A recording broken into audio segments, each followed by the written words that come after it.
No Café PT de hoje, a gente recebe Estela Bezerra, secretária nacional de enfrentamento à violência contra as mulheres do Ministério das Mulheres. Vamos falar sobre o Ligue 180, que completou 20 anos no último mês de novembro. Vamos entender como esse serviço criado no primeiro governo Lula se tornou um dos principais instrumentos de proteção e acolhimento às mulheres em situação de violência. Vamos falar sobre a história do 180, as melhorias implementadas pelo governo Lula, os novos canais de atendimento e os resultados que mostram o aumento da confiança no serviço. Secretária Estela Bezerra, seja bem-vinda ao Café PT. Muito obrigado por ter aceitado o nosso convite de estar aqui conversando com a gente hoje. Eu que agradeço, Anderson, e o tema é muito importante para toda a sociedade. Secretária, antes da gente começar, da gente entrar nesse assunto do Ligue 180, queria começar falando sobre as manifestações que aconteceram no último domingo, manifestações aí justamente para mobilizar as mulheres, os homens, a sociedade no enfrentamento à violência contra as mulheres. Como foi que a senhora observou essas manifestações e de que forma que a população pode realmente se engajar nessa luta? Anderson, a manifestação Mulheres Vivas, que é uma manifestação que aconteceu em todo o país, se foi em São Paulo, Salvador, João Pessoa, Recife, aqui em Brasília, é um levante da sociedade, não só protagonizado por mulheres, mas também com a presença de famílias, de homens. Eu estava ontem na oficina aqui em Brasília, nós fizemos uma oficina de cartaz, e chegou uma mulher com 2 crianças, e as crianças queriam participar da feitura do cartaz. E a gente perguntou a ela, o que é que você quer dizer? O que é que você quer botar no cartaz? Aí ele disse assim, não mate a minha mãe. Não mate a minha mãe. Então, eu acho que a mobilização de ontem, que aconteceu em todo o país, ela é um apelo à sociedade, às instituições, e é um grito aos homens agressores, de basta de violência.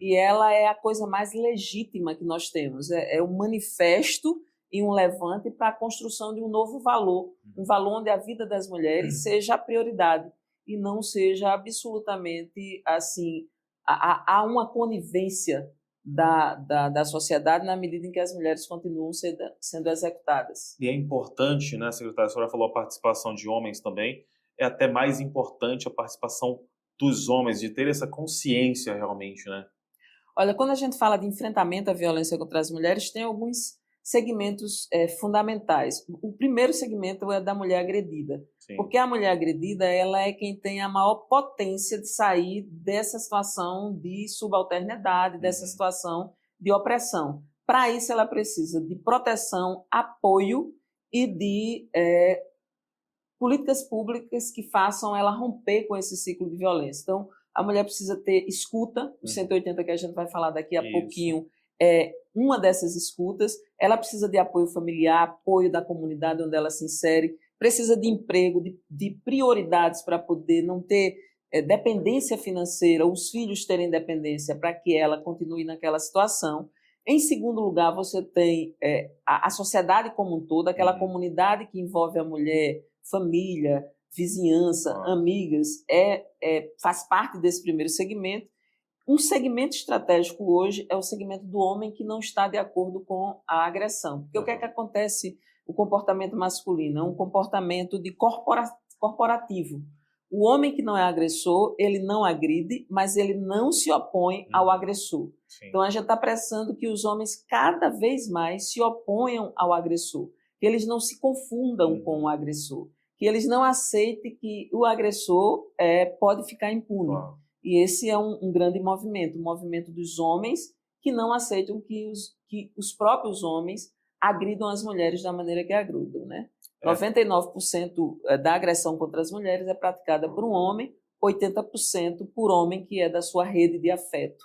É envolver realmente os homens na luta também, secretária? E de que forma que a sociedade ela pode se engajar nisso também?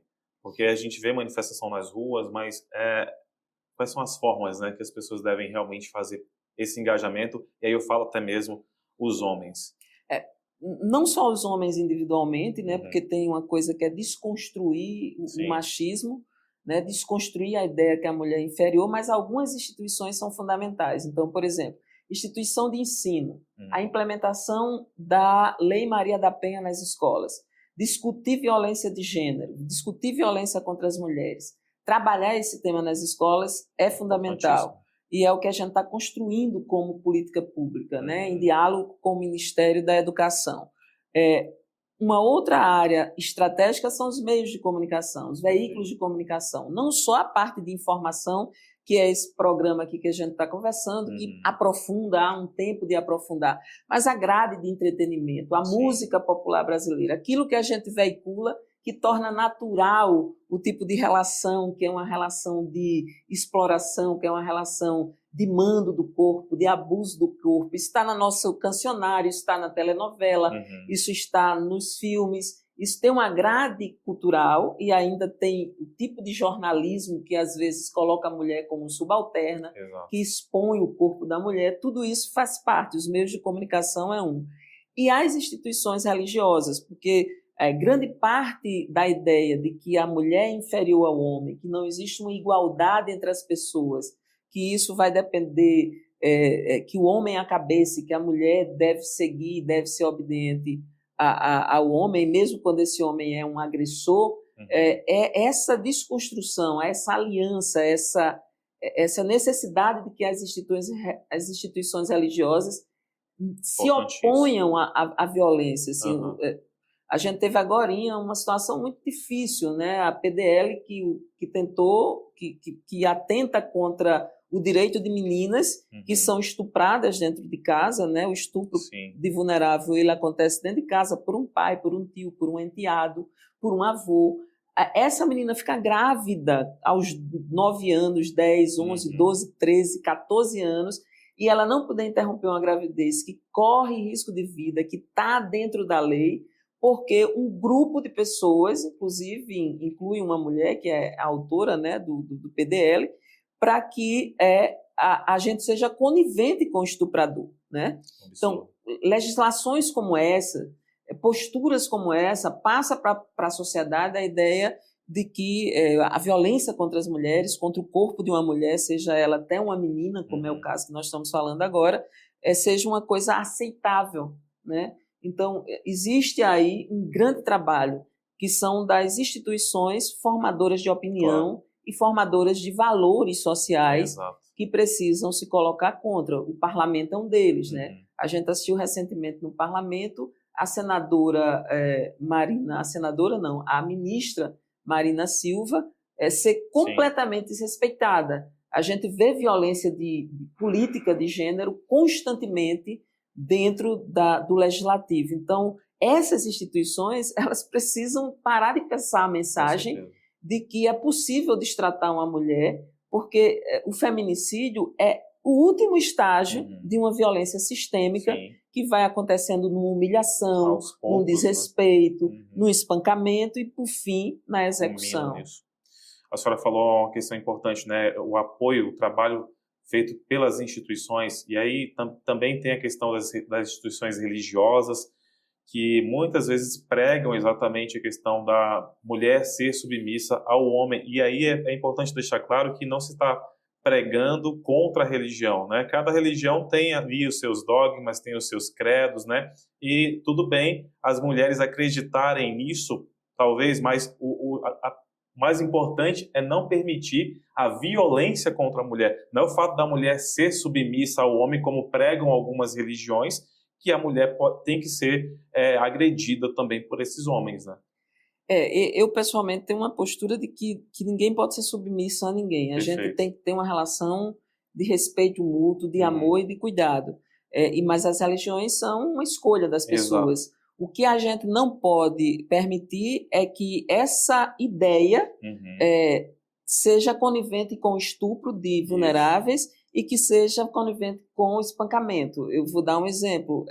A gente tinha uma mulher em situação de risco eminente de morte e ela tinha sido muito espancada, ela tinha sido socorrida pelo sistema de segurança pública e depois pelo sistema de saúde, e ela ficou na casa de familiares. E um pastor foi lá e aconselhou ela a voltar para casa, porque ela tinha que sustentar a relação de conjugalidade e a responsabilidade era dela. E assim, o pastor não deve ter falado com o agressor.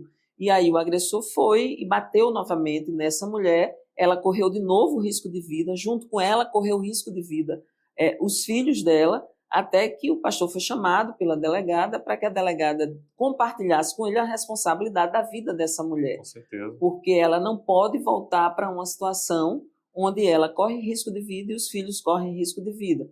Evitar, por exemplo, o que aconteceu em Pernambuco, onde o agressor, né, tocou fogo na casa com a mulher e os 4 filhos. Então, é inimaginável pensar que, diante de um cenário de eminente risco de vida, né, o risco de morte da mulher e dos filhos, alguém oriente a mulher a voltar para essa cilada, né? Então, é disso que a gente está falando. Não é uma questão religiosa. Sim, de interferir na religião. É uma questão da responsabilidade dos líderes, seja de comunicação, de educação, empresariais, de todo o segmento da sociedade. Você vê nas redes sociais, por exemplo, esse movimento Red Pill, que indiscriminadamente ocupa os espaços das redes sociais, desqualificando as mulheres, dizendo que se a mulher está passando meia hora no banheiro é porque ela está falando com alguém. E aí incentivando e instigando os homens a não só desconfiarem das mulheres, como a espancá-las e a fazer atitudes que eles consideram corretivos. Então, assim, o crime de honra no Brasil, até pouco tempo, ele era um argumento dentro do sistema jurídico. O homem matava a mulher porque a mulher já não tinha interesse de manter uma relação que não era satisfatória nem para ela e nem para ele. Né? Geralmente essas relações elas não são unilaterais, ela já não faz bem nem a mulher nem faz ao homem, mas é como se houvesse ainda a ideia de que o corpo da mulher fosse um corpo a serviço dos interesses daquele homem. Uma parte dos homens pensam assim, agem assim e tem a conivência da sociedade. Sim. E as leis dizem que não, a Lei Maria da Penha é para isso. Olha, o relacionamento acabou. Isso. Então você tem o direito a refazer a sua vida, eu tenho o direito a refazer a minha vida. Nós temos divórcio, nós temos todo o regramento de uma separação. Não há motivo e não há justificativa de que um homem execute uma mulher porque ela disse não para ele, disse não porque não quer manter mais a relação, disse não porque não vai fazer um serviço ou fazer o trabalho que ele julga ser o trabalho que ela deve fazer. É por esses motivos que as mulheres são executadas no Brasil. Tem que mudar realmente esse pensamento, né, essa cultura de violência que o Brasil ainda possui. E, secretária, vamos entrar então aí sobre o Ligue 180, né, que esse ano de 2025 completou 20 anos, né, mais precisamente agora em novembro. O que significa para o Ministério das Mulheres, né, esse marco e também para as políticas de enfrentamento à violência contra as mulheres? Olha, Anderson, as políticas de enfrentamento à violência contra as mulheres, elas começam a existir como política pública a partir do governo de Lula. O primeiro governo de Lula, em 2023. Lula vai criar a Secretaria Nacional de Políticas para as Mulheres. A partir de 2025, tudo que existe de centro de referência de atenção às mulheres vítimas de violência, que oferta atendimento psicológico, oferta atendimento jurídico e assistência psicossocial, essa rede de atenção foi criada ali no primeiro momento do governo de Lula. É o principal instrumento que rompeu com o silenciamento das mulheres. Que instrumento é esse? É o 180. O 180 foi o primeiro canal onde as mulheres podiam ligar com a sua total liberdade de poder falar de um assunto que é muito doloroso, que às vezes as mulheres têm vergonha de falar, muitas vezes as mulheres chegam espancadas no sistema de saúde, porque precisa ir para o sistema de saúde, e elas dizem que foi um acidente. Elas nunca dizem que ela foi espancada dentro de casa, né? A não ser que ela já tenha muito autoestima, muito amparo, esteio para poder chegar a fazer uma denúncia. As mulheres levam de 3 a 10 anos para romper com um ciclo de violência. Então, Lula cria o 180 e o 180 é aquele primeiro canal onde a mulher vai poder denunciar. E quando nós começamos com o 180, as mulheres identificavam que violência era apenas o espancamento. Elas não identificavam que o assédio moral, que o impedimento de ir e vir, que vários tipos de crimes que aconteciam contra as mulheres eram crimes, né? E daquele tempo para cá a gente evoluiu muito no marco legal. O 180 ele é anterior à Lei Maria da Penha. Então, o 180 é de 2024, a Lei Maria da Penha de 2025, a Lei Maria da Penha é de 2006, 2005, 2006. Então, nós tivemos um gráfico de crescimento das denúncias. Isso não quer dizer que era crescimento dos casos de violência, era crescimento da ruptura com o silêncio, porque a violência contra a mulher ela não é silenciosa, ela só é silenciada. Todo mundo sabe de um caso de violência contra a mulher, mas ninguém fala do assunto. É verdade. Então, o 180 deu e permitiu que a sociedade brasileira tivesse para onde ligar, principalmente aquela mulher tivesse para onde ligar, relatar e, a partir daquilo, sair do isolamento, porque o 180 acionava quem podia para poder socorrer aquela mulher. Daquele tempo para cá, recentemente, quando houve a ruptura do processo democrático, onde uma presidenta eleita foi deposta sem nenhum tipo de crime por um processo altamente ceivado de vícios, né, jurídicos, nós tivemos ali nessa ruptura o apagamento de gênero, o apagamento racial e a destruição e desconstrução das políticas públicas. Primeiro elas foram diminuindo de investimento, depois elas desapareceram. No governo do então presidente Bolsonaro, nós tivemos um apagamento completo. O que faz com que automaticamente até o número de casos também, o número de denúncias diminua. Enfraqueceu completamente o instrumento, que foi para dentro do 100, a gente não consegue identificar qual o número de violência contra as mulheres, porque ele se misturou com todos os tipos de violação de direitos.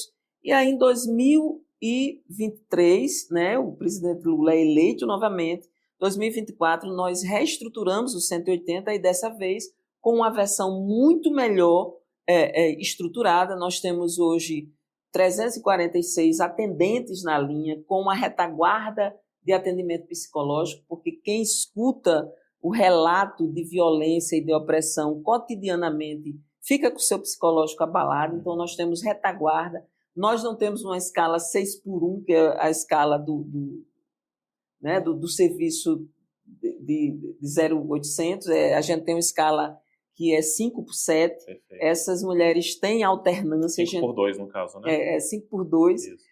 Desculpa. A gente tem 5x2, então existe todo um cuidado e um preparo com essas pessoas que atendem, porque elas estão na linha com pessoas muito vulneráveis, elas precisam estar muito preparadas, elas precisam estar muito estruturadas para receber aqueles relatos e para saber como encaminhar. Então, essa versão do 180, ele qualificou também a nossa ação com a rede. Hoje nós temos uma rede, eu falei dos Centros de Referência da Mulher, mas tem a Casa da Mulher Brasileira, que é a grande marca, e aí foi no governo de Dilma, em 2013, em que ela cria a Casa da Mulher Brasileira, que também, logo em seguida, sofre a mesma desconstrução, né? Desses 10 anos de Casa da Mulher Brasileira, 7 foram de desconstrução, né? 6 foram de desconstrução. Então, a gente tem aí 4 anos de retomada da Casa da Mulher Brasileira. E nesse lapso temporal, quando a gente retoma o 180, a gente retoma fazendo uma boa articulação entre a chamada e a ativação da rede. Existe uma diferença entre o 180 e o 190. Toda pessoa, não é só a mulher vítima de violência que precisa ligar para o 180. Se você tem uma vizinha que sofre violência, tem uma prima, uma irmã, uma amiga, uma pessoa do trabalho que você conhece que sofre violência, você também pode fazer a denúncia. E a denúncia ela é inteiramente sigilosa, ninguém nunca vai ter acesso a essa denúncia, mas nós vamos poder ativar a rede de atenção à mulher vítima de violência para que naquele território aquela mulher tenha acesso a um acompanhamento adequado e possa criar as condições de sair da situação de violência em que ela se encontra. Maravilha, secretária. E, secretária, a gente estava falando, né, sobre esse acolhimento do Ligue 180, que é um atendimento feito por 347 mulheres, né, altamente preparadas para isso. Mas para a gente entender, as mulheres elas ligam no 180, as mulheres, homens, quem quer que seja, né, que ficou sabendo de uma situação de violência contra a mulher, como a senhora falou anteriormente, entra em contato no 180. Esse primeiro atendimento é ele é feito pelas mulheres e é feito um encaminhamento depois disso, se for necessário, é encaminhado para um atendimento psicológico. Como que funciona na prática esse atendimento, secretário? Na prática, uma mulher, uma pessoa que sofre violência ou que conhece alguém que sofre violência, telefona para o 180, na linha entra um atendente, certo. Ela começa a descrever qual é a situação, a nossa atendente é preparada tanto para respeitar o tempo, como estimular essa narrativa. Se isso acontece, vou dar um exemplo, na cidade de Cochichola, na Paraíba, eu uso esse termo porque é uma cidade pequena, e ali perto não tem uma delegacia da mulher, não tem um centro de referência, não tem um CRAS, ou geralmente um CRAS é obrigado a ter uma unidade de saúde da família. A gente identifica perto da mulher qual é o serviço que ela tem, né? E geralmente a gente aciona a Secretaria da Mulher, ou do município, ou do estado, falando que aquela mulher está vivendo uma situação de violência. Quando essa situação de violência ela já está e a gente identifica graus, você tem uma violência, ela nunca começa com uma violência física, ela começa com outros tipos de violência. Isso. Então, ela vai se graduando. A gente identifica, além da gente ter a maior série histórica de como a violência acontece, onde ela acontece, qual é o perfil do agressor, qual é o perfil da mulher agredida, a gente consegue referenciar a rede. Tanto a gente oferece para a mulher essa informação de que ela pode recorrer ao centro de referência de atenção à mulher vítima de violência, certo. Ela pode ir no CRAS, como a gente referencia o serviço a essa mulher. Isso são 2 movimentos que nós fazemos. Uma outra situação que nós fazemos é denunciar, usar a nossa rede de assistência. Quando uma mulher procurou uma delegacia da mulher e foi mal atendida, e ela está relatando isso para a gente, ou ela procurou um serviço de saúde e ela não conseguiu o laudo para fazer uma medida protetiva de urgência, a gente aciona os serviços daquela região e a gente aciona a Secretaria de Segurança denunciando, falando que aquilo não aconteceu, para que a ouvidoria, o Ministério Público tome as providências. Perfeito. Então, o 180 é, ao mesmo tempo, um lugar de escuta, de acolhimento, mas é um lugar de motivar a rede de atenção a ser mais efetiva na proteção daquela mulher que já é vítima de violência. Maravilha. O 180 ele também ganhou outros canais de atendimento, né? Além do Disque 180, tem também WhatsApp, tem também e-mails, né? Como é que funcionam esses canais também, secretário? Nós estamos modernizando os canais de comunicação. São atualizações recentes. Com as novas tecnologias. O WhatsApp é o principal dele, né? Porque o WhatsApp hoje é usado em escala muito grande. O Brasil é um grande usuário do WhatsApp. Isso nos dá um desafio muito maior. A gente tem que usar um pouco de inteligência artificial e programas e plataformas de informação para não perder a eficiência. Esse serviço começa a ganhar volume, a ganhar forma, né? Uma coisa é você estar com alguém na linha e você rapidamente aciona. Outra maneira é você controlar a quantidade de informações que chegam. Então, nós nos preparamos, agora a gente tem essa condição, não só novos canais, mas a gente desenvolveu a comunicação de Libras com o uso de tecnologia, a gente desenvolveu na COP 30 o atendimento em inglês, português, em inglês, francês e espanhol para atender a demanda internacional. Então, assim, o 180 está buscando modernizar diante da nova tecnologia e diante da grande demanda que nós temos na sociedade. Maravilha. E também tem a questão da inclusão, né? Também as pessoas podem ter atendimento em Libras. Como é que funciona esse atendimento também, secretário? O atendimento em Libras a gente usa pelos canais que são os canais digitais, né? Perfeito. Porque hoje você tem plataformas que lhe dão esse recurso.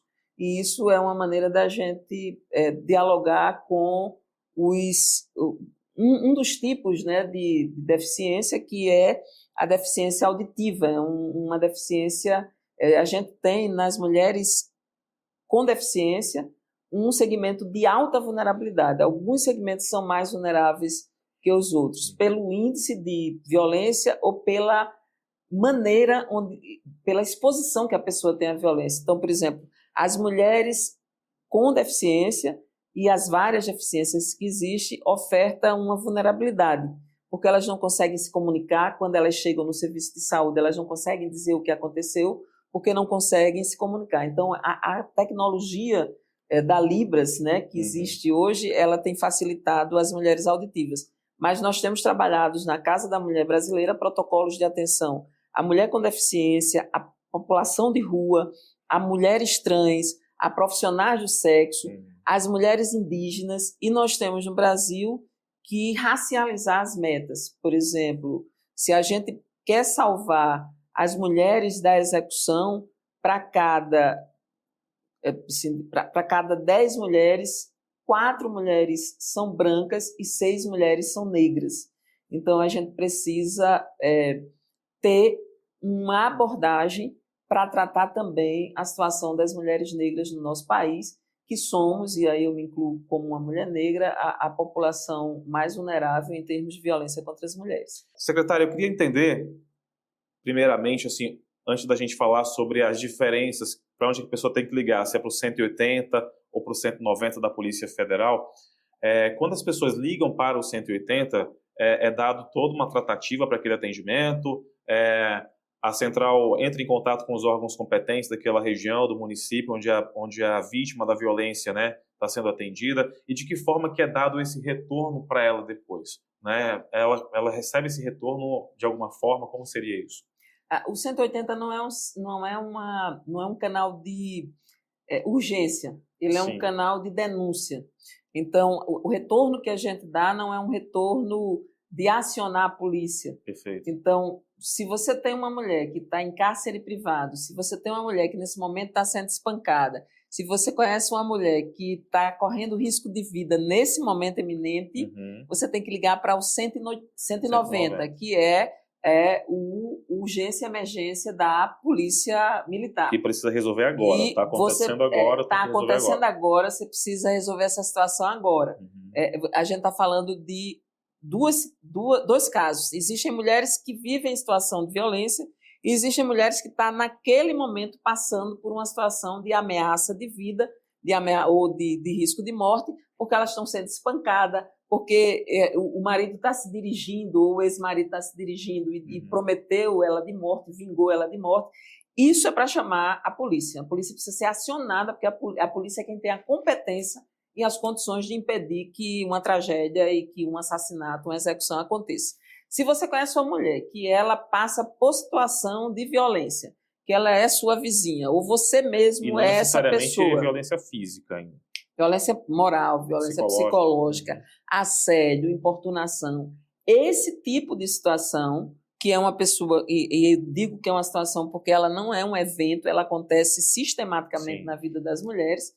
É difícil você imaginar qual é a mulher que você conhece que nunca passou por uma situação de violência. Para você ter uma ideia, a escala da violência contra as mulheres ela é tão grande que ela é naturalizada. Várias mulheres não identificavam que violência psicológica era violência psicológica. Tem casos hoje que a gente está falando do suicídio induzido. Você tem casos que o homem todo dia saia de casa e botava a corda para a mulher se enforcar. Então, isso é você psicologicamente, e todo dia dizia que ela não valia nada e que ela não tinha sentido de existência. Então, não tinha por que ela existir. Então, isso é uma maneira de você induzir ao suicídio. Esse tipo de violência psicológica, esse tipo de violência que ela está ali na base, mas ela não é um espancamento, ela não é uma arma que está sendo apontada para a cabeça da pessoa, é o 180 que pode e deve ser acionado. Porque com o 180 a gente consegue tanto, às vezes, tirar a pessoa da ignorância e dizer, olha, isso que está acontecendo não é normal, e você pode contar aí perto de você com a delegacia, com o serviço de psicologia, com o serviço de atenção à mulher vítima de violência, e aquele serviço que está ali perto da mulher, que está ali perto dessa situação de violência, é que vai fazer o acompanhamento da mulher. Ela precisa procurar. A gente não tem busca ativa, né? A gente não pode acionar o serviço, a delegacia, para a delegacia ir até a casa da mulher para que ela faça um relato. Existe regra no nosso país. Mas ela vai ficar tendo conhecimento de quais são os serviços que ela pode contar e o que é que esses serviços podem oferecer para ela. Tanto ela, que denunciou diretamente, que é a protagonista da situação, como uma amiga, um vizinho, um parente que esteja incomodado, faça a denúncia, ele vai ter conhecimento de como agir naquela cidade, naquela localidade, com quem contar. Esse é o principal ativo do 180. O 180 não liga de volta para a atendente, a não ser que seja construída algum tipo de situação para isso. Então, geralmente, uma mulher que fez a denúncia, ela volta a ligar para agradecer e para dizer que saiu da situação. O índice de aprovação do 180 para a usuária é acima de 95%. É um índice muito alto para o atendimento telefônico. Eu tinha visto uma reportagem recente, inclusive, assim que o 180 completou 20 anos, que até então, até em novembro, tinha sido registrado mais de 877 mil atendimentos somente em 2025. Quer dizer, esse número já deve ter aumentado bastante, já está em dezembro, né? Então, provavelmente até chegou na casa aí de 1 milhão, talvez. Nesses 20 anos, nós tivemos mais de 16 milhões de atendimento. Olha só. E isso a gente está considerando aqueles anos em que o serviço foi desestruturado. Sim. Então, houve uma baixa completa, inclusive da gente conseguir monitorar, né? Porque ele foi diluído, mas o serviço é um serviço que tem muito valor. As pessoas acreditam nele porque ele é efetivamente... ele não pode dar mais do que ele entrega, mas o que ele entrega é muito central e tirou muitas mulheres do isolamento e qualificou muito serviço. Hoje mesmo, quando a gente está aqui conversando, tem um grupo de ouvidores e de policiais da Secretaria de Segurança Pública de todo o país que estão...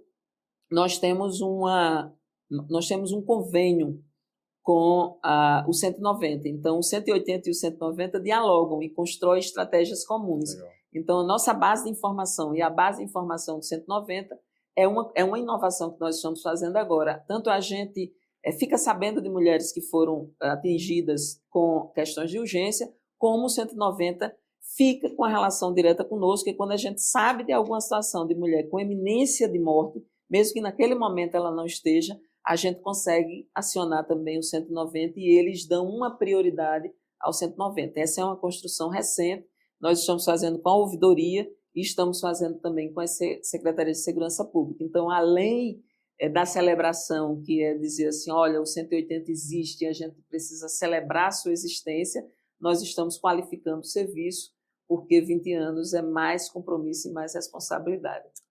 Vida longa, né, aos 180, né, que venha mais 20, mais 100 anos por aí, e cada vez com menos ligações, mas não por falta de atendimento, né, não por falta de acolhimento, mas porque realmente... A gente vence o fenômeno da violência contra a mulher, vai diminuindo. A gente muda a cultura da violência, né, contra as mulheres. E, secretária, só para a gente dar um serviço aqui para as pessoas que estão nos assistindo também, né, antes da gente finalizar, é importante as pessoas terem conhecimento de todas as políticas públicas voltadas, né, ao enfrentamento à violência contra as mulheres. Por isso, a gente deixa aí o site, né, do Ministério das Mulheres para que as pessoas possam acessar, que é o gov.br/mulheres. Então lá você vai conseguir ter acesso a todas as ações que o governo Lula tem feito, né, o governo do presidente Lula, o Ministério das Mulheres tem feito aí nessa questão do enfrentamento à violência, né, contra as mulheres, e a gente espera que cada vez mais diminua.